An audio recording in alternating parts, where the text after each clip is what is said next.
You're listening to the Candid Comms podcast with Rachel Miller. Tune in for practical advice and inspirational ideas to help you focus on all things internal communication related. Hello and welcome to the show. On today's episode, I am joined by a very special guest. I am joined by Anne-Marie Lacey. Anne-Marie is a multi-award-winning chartered PR practitioner, a strategic advisor and a senior lecturer at Newcastle University, which is here in the UK. To give you, if you're listening from overseas, it's about 300 miles away from London, or about 5 hours in a car. Anne-Marie combines real-world experience with evidence-based thinking to develop strategic communicators and strengthen the profession. Her career spans agency, consultancy, in-house advisory and higher education, having worked with organisations in the lifestyle, leisure and entertainment sectors, including some of the world's best-known brands. Anne-Marie is a CIPR Fellow and recipient of the Sir Stephen Talents Medal. She has lived the membership journey, spending almost 15 years volunteering across the Institute, from student representative to board director.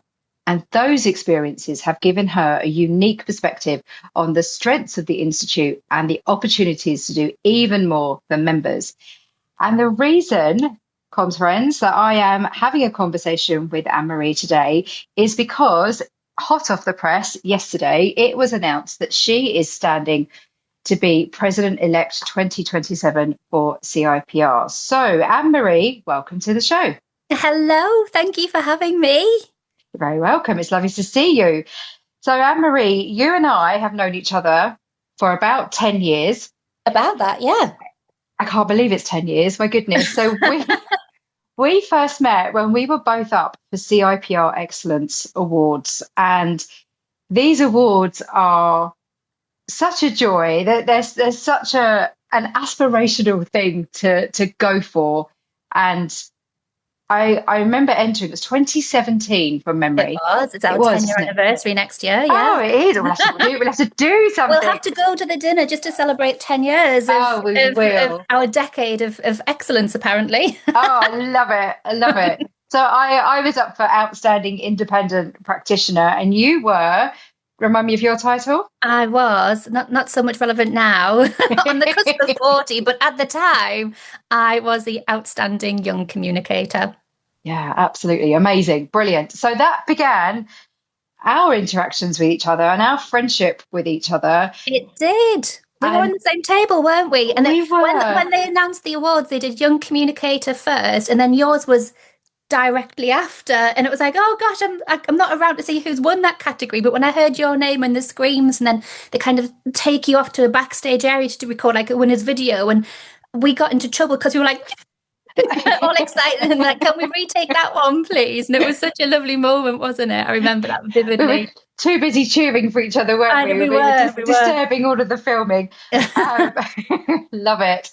And then we went on to become chartered PR practitioners together. So yes, we were on the same chartered day, which is, it's quite a grilling. It's quite, as it should be. It's really rigorous, a really robust method to prove that you are good enough, frankly, to become a chartered practitioner. So a joy to have done that day with you. And here we are. We come to July 2026 and the announcement of the candidates for President-Elect 2027. And this is a role where you have to be a CIPR member to vote. You have to be a chartered practitioner to stand, and you have to be a full CIPR member to vote. Thank you. I'm going to get you to clarify me because I know you know this stuff, right? You are very detailed and this is really important. So listeners, if you are not a CIPR member and you have been considering it, I will include all the information in the show notes. I've been a member of the Chartered Institute of Public Relations for 20 years. And as with most things, I think you get out what you put into a professional body and membership. And this year, there are two people standing, so Anne-Marie and also David Hamilton. So I will link in the show notes. So if you're curious to know what the process is and you want to know more about the candidates and read their candidate statements, then check out the show notes at allthingsic.com/podcast in the show notes for this episode, and you will find all the information about both candidates.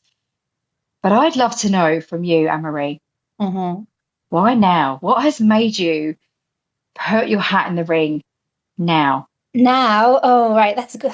We're going in hard with the first question, aren't we? Gosh. Okay, so you've been a member for 20 years. I'm not too far behind you. I've been, so at the time of recording, 15 years, but my 16th year anniversary, and I only know it's because I checked my membership profile a few days ago, is the 29th of September, apparently. So very soon it'll be 16 years.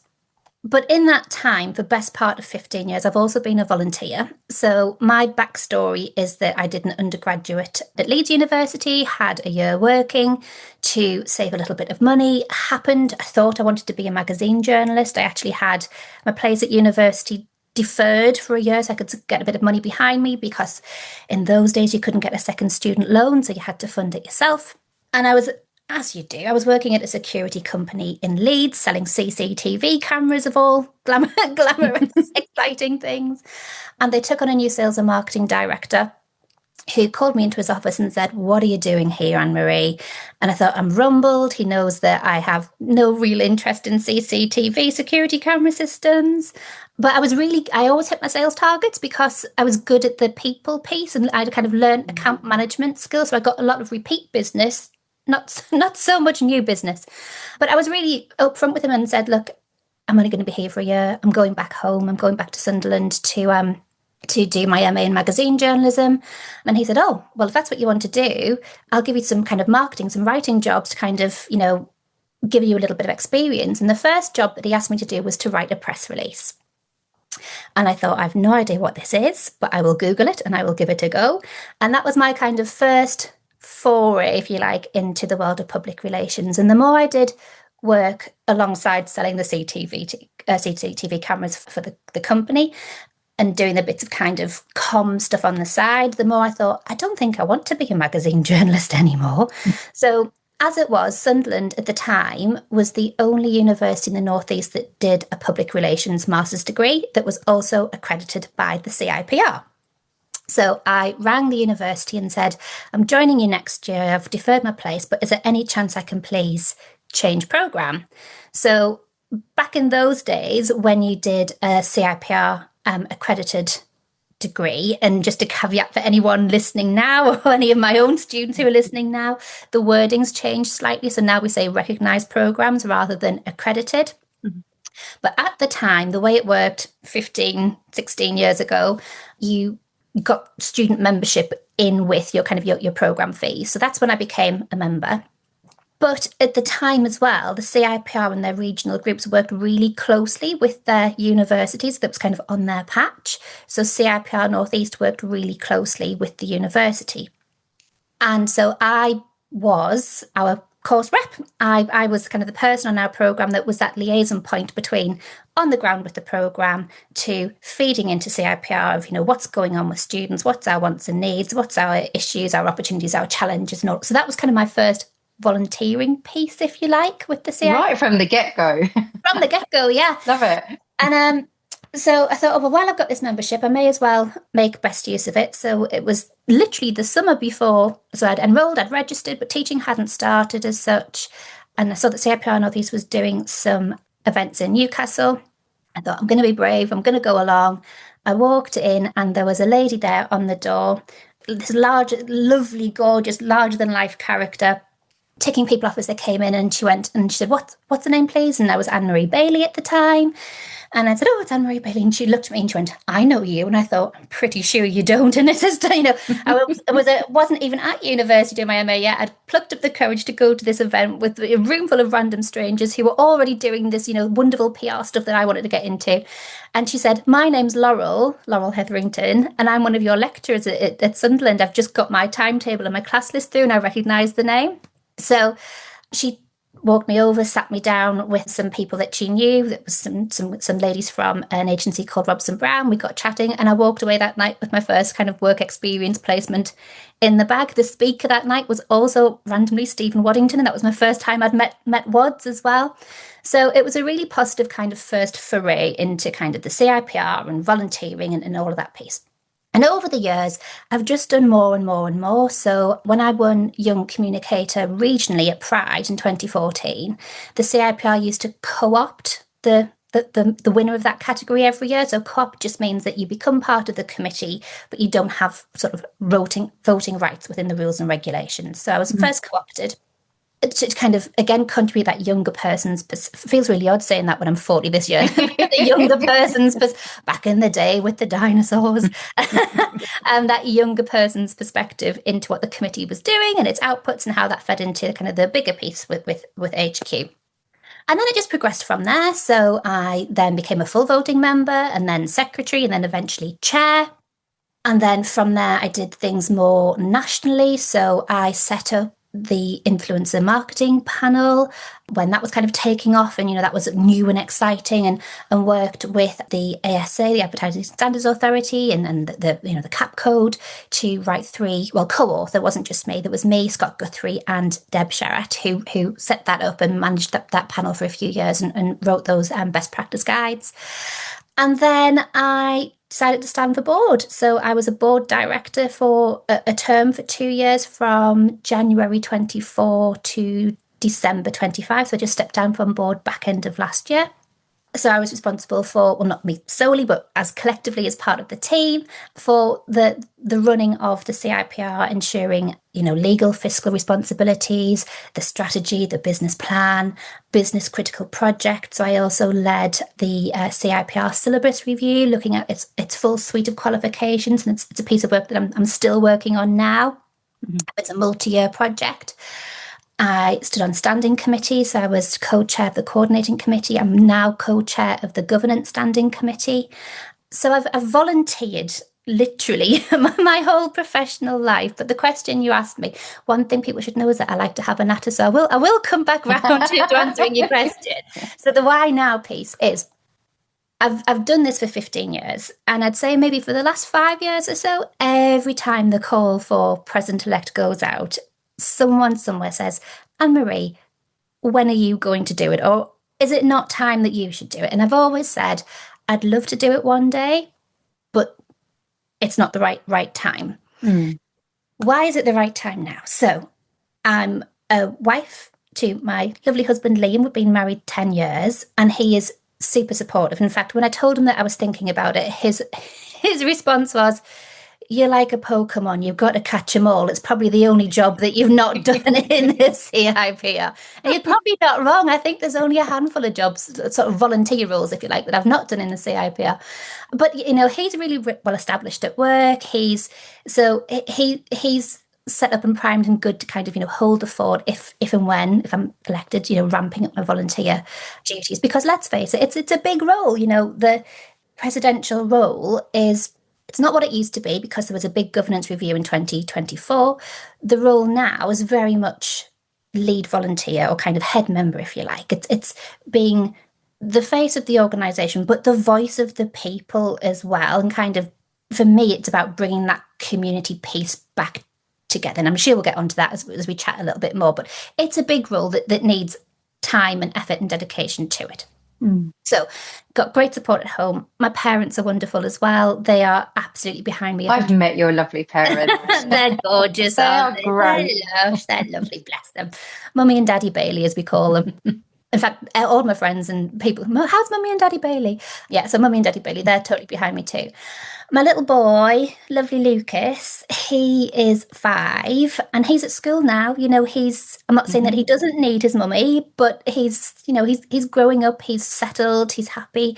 Previous years, he was at nursery. He was a COVID baby, so just coming out the back of COVID and helping him navigate changes back to real life, if you like, the real world. So it was never the right time then, because I was needed much more at home than what I am for all now. the things. All the things. All the things, yeah. So the time is right personally. Yeah. And there's a professional strand to this as well, actually. So my role now is at Newcastle University. I'm a degree programme director and a senior lecturer. But one of the lovely things about kind of the academic cycle and the way things work at Newcastle is that every few years, as part of the reward and recognition programme, is that you get a sabbatical. And what that means is that it's essentially a paid break where you're relieved from teaching duties and marking and planning and pastoral care, all the stuff that comes with being a lecturer. Now, that doesn't mean you're given a break to kind of go off on holiday and do your own thing for a few months. You are still expected to work, but just in a different way. And that work can take on lots of different shapes and sizes and various forms. So some people go and do research projects, some people work on their scholarships, some people look at setting up new initiatives with industries, things that are either going to benefit you, benefit the profession, benefit industry, benefit the students, enrich teaching, curriculum, that kind of thing. Now, as the stars would align, as luck would have it, my next sabbatical is due to start in January 2028. So and it's a big if I was elected to the role of president, I'd be president-elect next year in 2027, but I'd be president, which is the biggest bulk of, obviously there's work to do as president-elect, but the bulk of time in that role, if you like, is in your presidential year. And that presidential year for me would coincide with my sabbatical from the university. So I'd be relieved from teaching duties for best part of that year. The stars are aligned there, aren't they? Yeah, good on you. Thank you. So for me, it really is a now or never. Another thing to mention is that the CIPR is turning 80 in 2028. So again, that's another lovely example of kind of the stars aligning. Is it the reason why I'm running for president now? Absolutely not. If my sabbatical was in 2029 or 2030, that's when I would be standing for it. For me, it's the big 80th anniversary is an added bonus. It's not it's not the reason to say I was president in 2028 and the 80th. That's not it. I would be standing whenever my sabbatical was. It just so happens that those two lines. So for me, it really is now or never, because I'm not going to have this space, this chunk of time to dedicate myself to the role for another 3 or 4 years with the way sabbaticals roll around. I love that about you. I love the fact that you are a serial volunteer. I love how thoughtful you are, because I know it's not about potential fame and glory with you ever. You're one of the hardest workers I know, one of the hardest grafters that I know, and you do so with such heart. You go into everything with real intention. Your head and heart are so aligned, and I think that emotional intelligence that you bring to anything you turn your hand to, whether that's being a friend, being a mummy, like you just have a really beautiful approach to the way that you live your life. And I think that I'm not surprised to hear you talk about the benefit for members, which you've pulled out in your candidate statement. It's not about you. And I think that's really important, because I've got friends who have been CIPR president, and it is hard graft, and it's rewarding for all of the reasons one would expect, but it requires a commitment all round. So having that commitment at home and in your wider kind of support circle, I think is really key. I know that you've described yourself as living the member journey and the membership journey, particularly with all the volunteering that you've done. And you and I have had many conversations where you take on the really hard stuff. You take on the really gritty things, like, governance. That's not a walk in the park. And I love your attitude to getting stuck in and never being on the sidelines saying, I think things should change. You put your effort and energy where you can do something and you can impact the experience for other people and members. And I love that about you. So thinking about having lived the membership journey particularly, and as you've been preparing to stand, I wonder what conversations you've had with members. I wonder what's had the biggest influence on your thinking. Are there any common themes that have emerged? We are less than 24 hours. We are recording this less than 24 hours after the announcement has gone out. So I'm curious to know what are those conversations that you've had with members to date that's had that biggest influence on you? Oh, how long have we got for this podcast? This could be a series in itself. So I'm going to preface this by saying I'm often described as a stick of rock. If you cracked me in half, I would have CIPR running through me. I'd be red and white branded all the way, You all really the way would. through.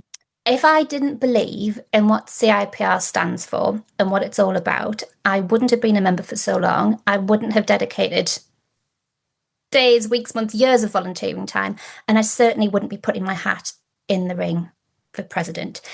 For me, I always say membership of anything, particularly with professional membership, it's like a gym membership, right? You get out of it what you put in. Just because you pay your subs to a gym but then never step foot across the door doesn't mean that you're suddenly going to get a PB with your bench press, or you're going to be able to run a marathon or fit into the next size down jeans, whatever it might be. It's the same with professional membership. You can't expect to pay your fees to CIPR and then say, well, I got nothing out of it.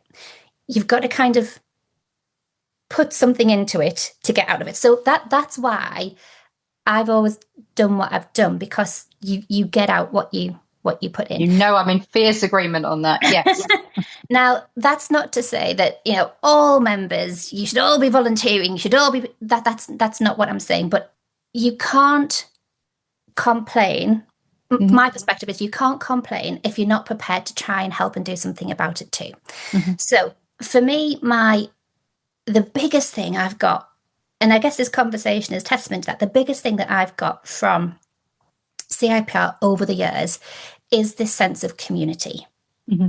And that's what I mean when I've said about in, previous videos that I've done on LinkedIn and part of my statement about, giving back and why I'm doing it. It's to give back to the community, to the profession, to the institute that has given me so much, because I can directly chart my career progression and my volunteering journey with what I've got from the CIPR and the help I've had along the way, whether that was that first kind of, I know you're my student, come and sit here and chat to these ladies who might be able to give you some work experience, to meeting lovely people like you at the awards and chartership assessment days, to when I was setting up my own business and I needed some legal advice and getting that free legal advice and those nitty-gritty challenges that would have cost me, I wouldn't even like to think how big that bill would have been if I had to pay for it out of pocket.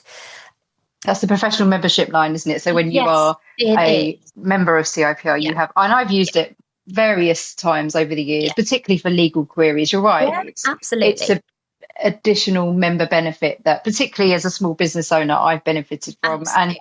And, you were running your own business at the time. So I was, yeah. And for a very long time, my mentor, my coach, in fact, my non-exec director is a CIPR member still and supported me and coached me. So for me, it's always been about that sense of community along the membership journey. Now, the thing that I'm hearing a lot of, and this isn't just since the announcement went live yesterday, this is something that I've kind of quietly observed from the sidelines, if you like. And when I've started having those conversations about, I'm thinking about running for president, should I do it, should I not, is now the right time? The overwhelming response that I'm getting from people, and I guess the theme that runs through this is, I don't feel like I belong anymore. And that really gets to me, that this sense of community isn't there for lots of members, and that people are starting to really question the value of their membership, whether they're going to renew their subs at the end of the year, or for those, even people who've actually left and said, I've left because I wasn't getting what I needed from CIPR anymore and I don't see the value. And when I've said, well, what would make you come back? Yesterday I had people on LinkedIn commenting saying, I'm not a member anymore, but if I was, I would absolutely vote for you. And that's equally lovely, but equally really upsetting, because thank you for your support, but I'm gutted you're not you're not a member anymore. It's this sense of community, this sense of belonging, and this idea of I'm not represented anymore within the CIPR. And again, like I said, I'm prefacing this to say I am CIPR through and through. This is absolutely not a criticism at all. It's an observation based on what I've kind of seen. And I've flagged this with people in CIPR before as well. And more so what people have told me. When the announcement went live yesterday, I can't tell you how many inboxes I had from people saying, please, can you sort this particular element out that's making people feel quite alienated? Maybe controversial to say, but it's lobbying. Now, lobbying. This is the Candid Comms podcast. You know that we are candid. So I hear you. I've also heard the same. Let's put that into context in terms of what lobbying is, why it's important, and I'm curious to know about as a percentage, if you like, of, because CIPR represents all of us, whether we're in internal comms or public affairs or PR, or there's so many different facets and families, if you like, or groups of professional practice and communities that, rather than family, groups of professional practice and communities that make up the Chartered Institute of Public Relations. Yeah. So talk to me about lobbying. What are you hearing? What's the theme there? So I will again preface this to say that lobbying is not my speciality. I am not a lobbyist, but lobbying. So just as, let's put this into context. If you specialised in media relations, you would try to work with and influence journalists to cover your story to get some kind of outcome that would be of benefit to your clients. If you are in-house, you would work with, perhaps coach, advise, try and influence maybe senior leaders to make certain decisions that would be of benefit for certain groups of people. The same principle, broadly speaking, applies with lobbying. It is PR practitioners, communicators using their influence. So PR practitioners who represent organisations. At the minute, it's agencies, externals, but trying to change that legislation to being in-house lobbyists as well. They're using their influence to have MPs make certain representations in Parliament, or to shape, affect, influence policy, government rules, regulations. That's it in kind of a very rudimental nutshell, if that makes sense. Yeah. But like I said, absolutely not a specialist. Don't proclaim to be a specialist on lobbying or public affairs at all. Now, that is not to say it's not important. It absolutely is. It ties into one of the strategic pillars of the CIPR's 5-year strategy around advocacy. Am I saying stop the lobbying stuff? Absolutely not. It is a very important, very valuable, very valid part of public relations. But there are 11,000 CIPR, and this isn't, no kind of confidential data here. This is all in the public domain. Public, isn't it? You can do the maths for yourself.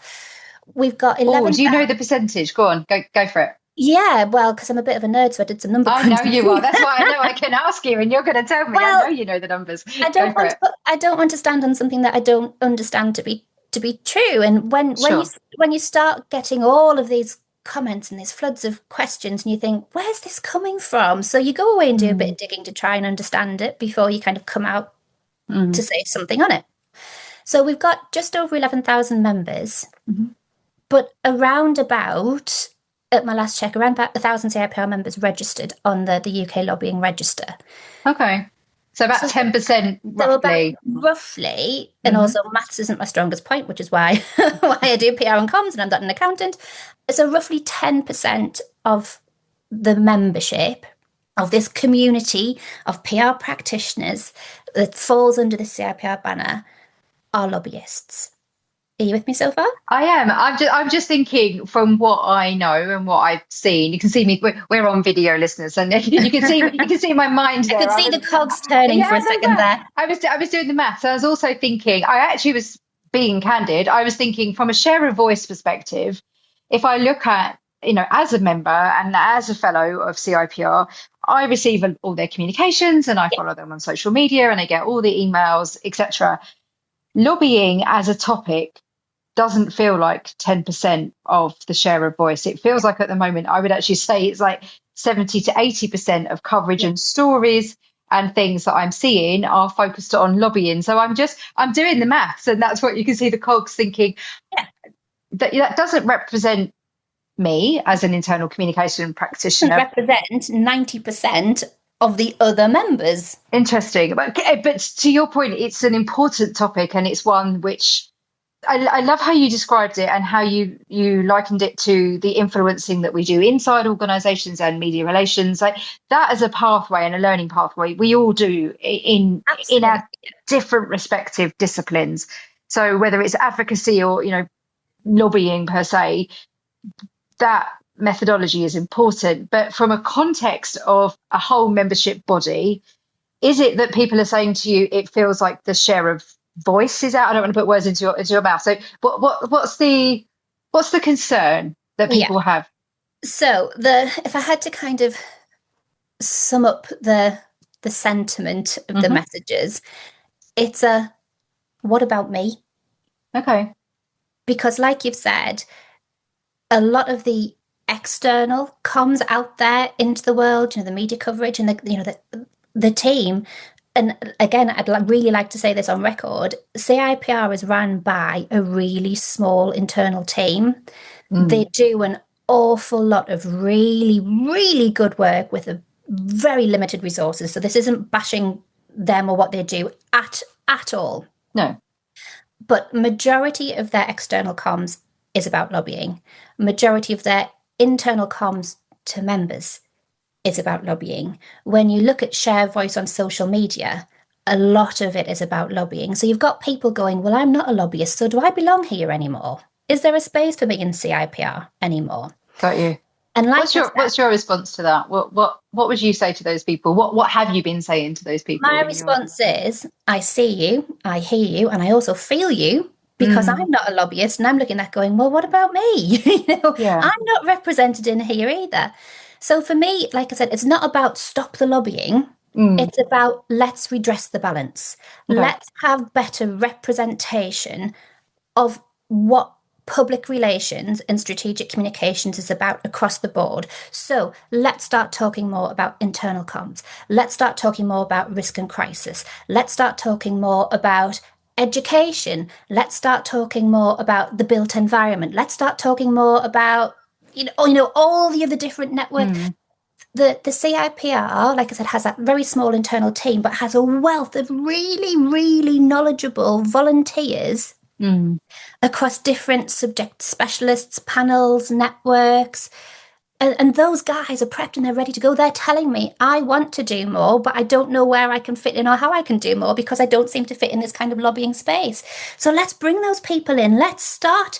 There's so many media moments and opportunities where we could talk about, the built environment, where we could talk about ESG, sustainability, climate change. We need to be the voice across all of these things because PR and strategic communications, regardless of whether you are public sector, private sector, whatever you might be, private sector, every organisation communicates in some form or another.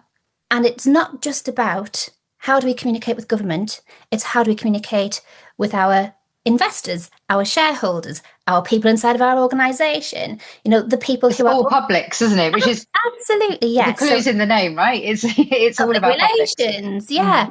So that's been something that's niggled inside me for a while. And I've just kind of thought, is it just me? Is it not just me? Maybe I'm being a bit oversensitive here.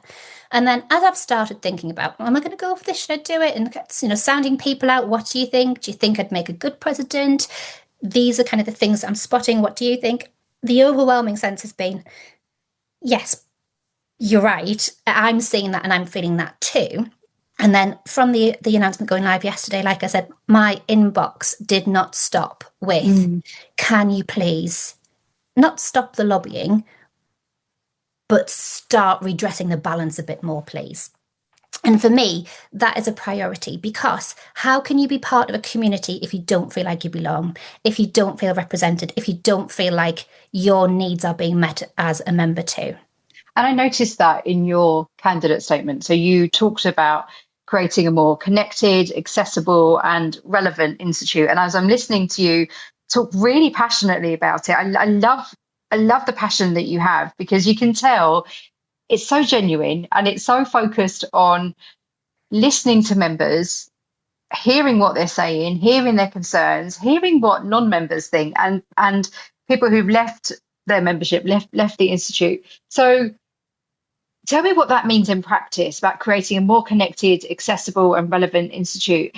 How can CIPR better meet members where they are now and in the future? Yeah, okay. So for me, we are CIPR Global. Mm-hmm.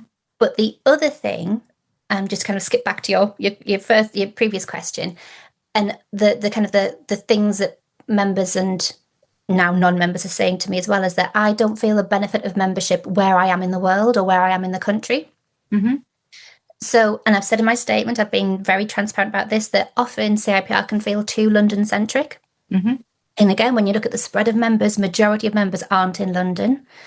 So I've had people from Scotland, from Wales, from Northern Ireland. I've had global members say, I don't feel part of this community or, represented here within this big thing that is the CIPR.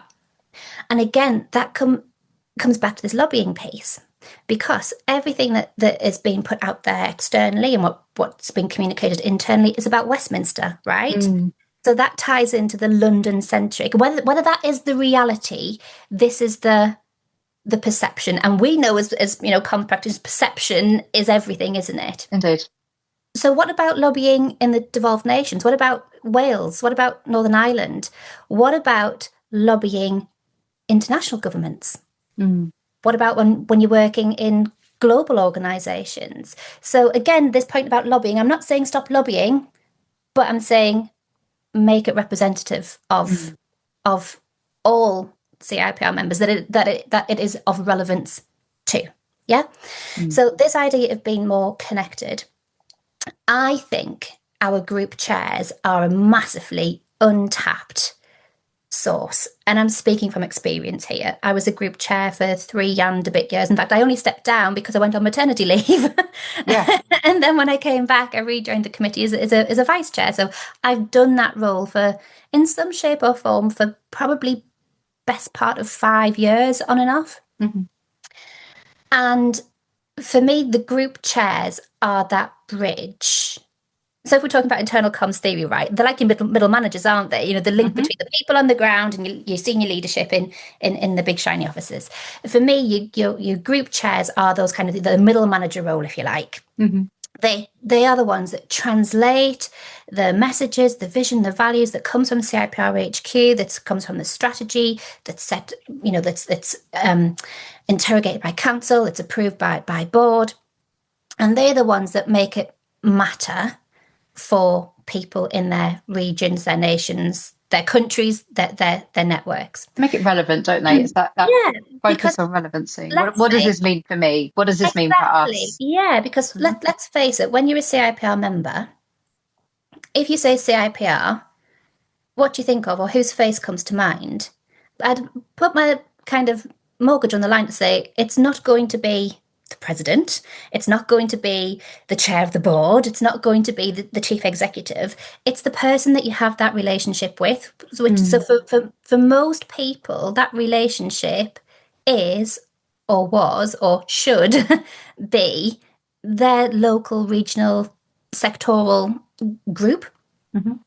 Because that's where the value of membership is felt. It doesn't come from HQ. It's how it's translated and made to make sense and made to be more meaningful in those networks, those smaller communities, those groups where members meet formally, informally, gather. I mean, I don't think there's a day in my career where I haven't spoken to a member in some form or another, whether they're a colleague at work, whether it's can I just get your thoughts on this, or whether it has been an email about a CIPR meeting or an initiative. Or it's those informal touch points, but also those formal touch points too. So for me, those group chairs, their committees and their groups, they're a massive untapped opportunity.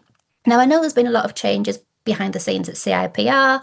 Again, not sharing anything here that's confidential because all of the, accounts are out there to see. There was a tricky financial period a little while ago, and I'm really, really pleased that the board that I was part of helped kind of steady the ship, turn things around, and things are looking in a much better position. But that meant that a lot of things were kind of stripped away from groups, that they were perhaps told no more than yes with certain things. And I think we need to start putting more trust into our volunteers as well, because they know their local members better than anybody. They have that local intel. So we need less no, more yes, to really empower these volunteers, because remember, they're volunteers. They aren't paid to do this. So if we want people to give their time, their effort, their energy, they need to be empowered rather than disengaged, to think, well, what's the point? And I think part of that is looking at how CIPR as an organisation works and where are those opportunities for link-ups and tie-ups. So when I was on board, I did a piece of work with the marketing team looking at the membership journey and looking at different personas of memberships at different points of their career, and then going, okay, so what do we have now that would fit those personas? Where are the gaps, and where might new products or services need developing to plug those holes, if you like? And I think we need to look at that bigger piece as well, with the journey from the member experience on a local level to how that charts up to what that means on a bigger picture piece as well with HQ. So perfect example. And again, speaking from experience, I remember when I was a group chair, and again, this is a story I've heard time and time again over the years, is that you come up with a cracking idea for an event. You think, yes, it's going to get loads of bums on seats. It's going to be, really meaningful, really valuable. And then you're told, can't do that. It's too close to training. Now, I understand, absolutely understand, that CIPR has to have that commercial pipeline. No organisation runs on thin air. It has to be commercially viable. But rather than going, you can't do that, it's too close to training, why don't we look at, well, how can we not use one to lead into another? Rather than saying, you can't have these speakers at an event because they're selling a book, why? What does it matter if they're selling a book? It's still of value to the people who are coming along to see and listen. So let's look at those pipelines. Why can't we say to group chairs, do your event, and if it links to a training piece, could people who came along get a discount? They come along, they've enjoyed it, they want to learn more, do more kind of formal training, give them a discount to come along to the training. Why aren't we bringing the training out into the regions is another one. Again, it feeds into that piece about being too London-centric. You either do it online or you do it in London, which, let's face it, costs a fortune these days, especially for independent practitioners, small consultancies, which make up the majority of our members as well. Majority of our members are owner-managed small limited companies, just like I was when I was running my agency, Filament PR. That's a big expense because you're going to have to factor in travel, you're probably going to have to factor in accommodation, and then the actual cost as well. So when I was chair of CIPR Northeast, and this was back in the day when, like what we did, when chartership was an in-person, physically sitting around a table thing, some of my committee worked really hard to bring a chartership assessment day up to Newcastle. I think it was Newcastle and Wales, I think, from memory. And the reason why they came to Newcastle rather than London, because they got cheaper flights into Newcastle Airport. The accommodation was a lot cheap. So the cost of it itself wasn't any different, but the associated fees were. Now, I will guarantee, yes, there'll be a cost associated with taking training out into the regions and nations, because you're going to have to pay the trainer to travel. You're going to have to pay the trainer, accommodation. But I will guarantee you will have more people doing those courses because they don't have to travel, because they don't have to pay the accommodation, because it's easy to fit around work, life, childcare, care responsibilities, whatever else it might be. So why aren't we empowering our groups, our regions, our nations, our specialist panels to start doing these things? There's brilliant things going on across CIPR, brilliant things. And I know that because I've been on the inside and I've seen it. But I can also see what other people are seeing from the member rather than the volunteer perspective. There's too much silo working and not enough. How can we join this up to make it better? Group chairs are the translator from HQ to the realities that's felt on the ground, where that value is really delivered, or the opportunity for more value to be delivered for membership on the ground. They're a wealth of knowledge, not just in terms of what's going on in their regions and their nations, but particularly the sectoral and the subject specialist groups as well. And I think they could play a key part in rebalancing the representation. So let's work with Jenny in the CIPR Inside committee to do more about internal comms and employee engagement and organisational culture. Let's work with Amanda and Rod and the Risk and Crisis Network. Why aren't we commenting more on that? Why aren't we calling on those people that have that insight, that have that intel, that have that experience, so that we can redress the balance, the representation, and bring back this sense of community to the CIPR, so that when people see the CIPR, they can see it as a place where they would belong. Marvellous. Well said. Lovely. Thank you. We're going to take a short break. And when we come back, I'm going to conclude my conversation with Anne-Marie. I'm going to ask her what she would do if she was elected President-Elect. See you in a moment.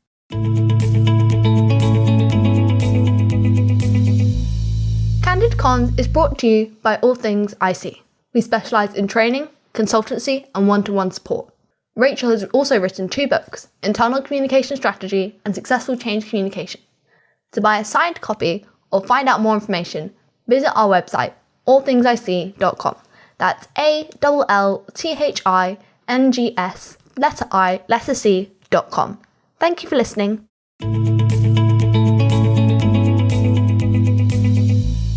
Welcome back. In the final part of today's conversation with Anne-Marie, I have one question I want to ask you, which is, you talk about meeting members where they're at now and in the future. So if you were to be successful, to be elected, to be President-Elect, what does that mean? What can we expect to see? What does it mean? Okay, so people like you and I are anomalies in the nicest. Thanks. What do you mean? What do I mean? What I mean is most members don't hang around for 15, 20 plus years. Mm-hmm.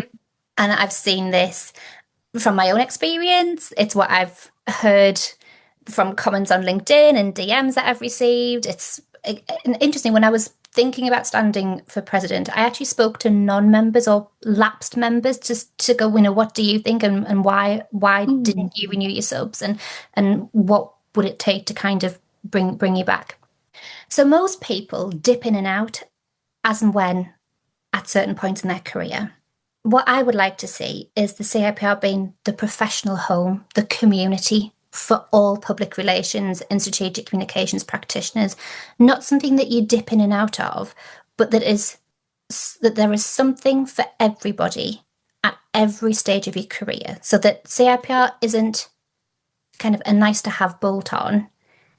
It's an integral part of your career development, from student to, manager level, into director, into senior leader, even into retirement, because there's been a piece published by CIPR about ageism in PR. What happens when you're at the end, air quotes, obviously we're on video, at the end of your professional career? Lots of retired practitioners, if you like, go into non-exec director roles, go into volunteer, they bring their skills and their experience to volunteer roles. They haven't, like our fellows, they've got an awful lot to give back as well. So it's connecting the dots at every step of the journey, so that CIPR becomes an integral part of the career journey, the thing that you value to the point where you couldn't not be a member of the CIPR, if that makes sense. So that it is there for you where you are right here and right now. It's supported you to get to that point. It's with you where you are right here and right now, but that you have that sight line of where you're going in the future and how the CIPR is going to be with you there on that journey as well. Marvellous. Thank you. Anne-Marie, thank you for sharing your story, your reasons for standing. I'm wishing you the very best of luck. I'm going to include all of the information about the election in the show notes. The election itself it opens on the 16th of September, which is my birthday. So I will be giving Happy birthday to the 16th. Well, thank you. I will be giving myself a birthday present in choosing to vote for you to be elected, because I believe that you are the right person to take the Institute forward into that next chapter and ahead of the 80th year particularly. If people want to connect with you, where's the best place to find you? LinkedIn. Find me over on LinkedIn. I'm there. I'm a lot more active over the last few days than usual, so apologies if people go, gosh, that's a very noisy page, but all for good reason. And just to say, Rachel, thank you for having me on today. thank you for being one of my nominators as well. You were you've always been such a great support to me, from, you know, the highlights, but also let's face it, the low lights as well. We've both had some challenging times personally and professionally, and to know that you're there and that we've been able to kind of lean on each other as well, which, let's face it, wouldn't have happened without the CIPR. It wouldn't. I was just thinking this is what I'm saying about sense of, you know, someone in the northeast, someone in London, who'd have thought it, eh? But I think if you can get through, you know, working in PR over the last 5 years, particularly 5-6 years through COVID, I think that sense of community that we all had with each other was, it was so incredibly invaluable. Anne-Marie, I wish you the very best of luck. This won't be the only time that we have a conversation about all things internal comms and PR related on Candid Comms, I'm sure. But thank you for spending time with us today. Comms friends, thank you for tuning in. I will include links to everything that we've talked about today in the show notes over at allthingsic.com/podcast. As ever, I love hearing from you. You can find me on LinkedIn. Look me up. I'm Rachel Miller. Or check out the website, allthingsic.com. And remember, what happens inside is reflected outside. See you again soon.